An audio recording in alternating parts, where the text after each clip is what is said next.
किसान भाइयों नमस्कार, स्वागत है आपका हमारे YouTube चैनल धाकड़ एग्रीकल्चर में। किसान भाइयों, इस वीडियो में हम बात करेंगे कि सोयाबीन की फसल में दाना भराव के समय किसान भाइयों को अपनी सोयाबीन की फसल में कौन कौन सी ज़रूरी चीज़ें डालने की आवश्यकता होती है। किसान भाइयों, इस वीडियो में बहुत ही बढ़िया जानकारी आपके लिए लेकर आए हैं। इस वीडियो को अगर आप पूरा देखते हैं तो इसके माध्यम से आप अपनी सोयाबीन की पैदावार को भी बढ़ा सकते हैं, वो भी बहुत कम खर्चे में।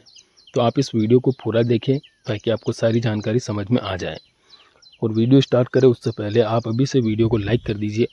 और अगर आपने अभी तक चैनल को सब्सक्राइब नहीं किया है तो नीचे स्क्रीन पर एक सब्सक्राइब का बटन है, उसे दबाकर चैनल को सब्सक्राइब कर लीजिए। साथ ही वीडियो को लाइक और अधिक से अधिक किसान भाइयों तक शेयर जरूर कीजिए।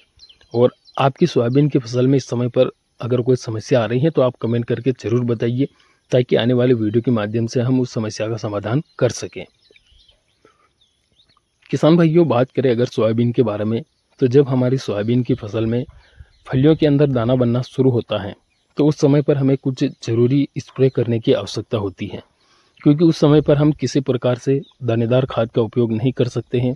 इसलिए हमें कुछ स्प्रे करने की आवश्यकता होती है जिससे कि हमारी सोयाबीन की फसल में जो दाना बन रहा है वह दाना पूरी तरीके से बन सके और फलियों में एक समान दाना बन सके।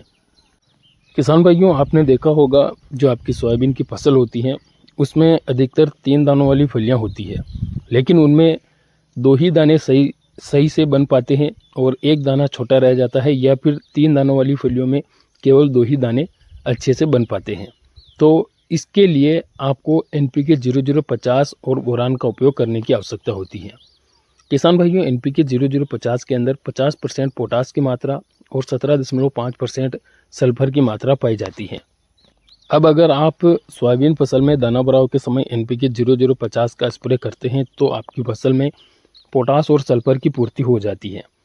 इससे आपकी फसल में अगर 3 दानों वाली फलियां हैं तो उन 3 दानों वाली फलियों के अंदर तीनों दाने एक समान मात्रा में बनेंगे, कोई फली खाली नहीं रहेगी और जो दाना रहेगा उसका आकार भी बढ़िया बनेगा, क्योंकि जो पोटास है वो उसका मुख्य काम यही होता है कि दाने को पूरी तरीके से बढ़िया बनाए और एक समान दानों का फलियों में भराव करें।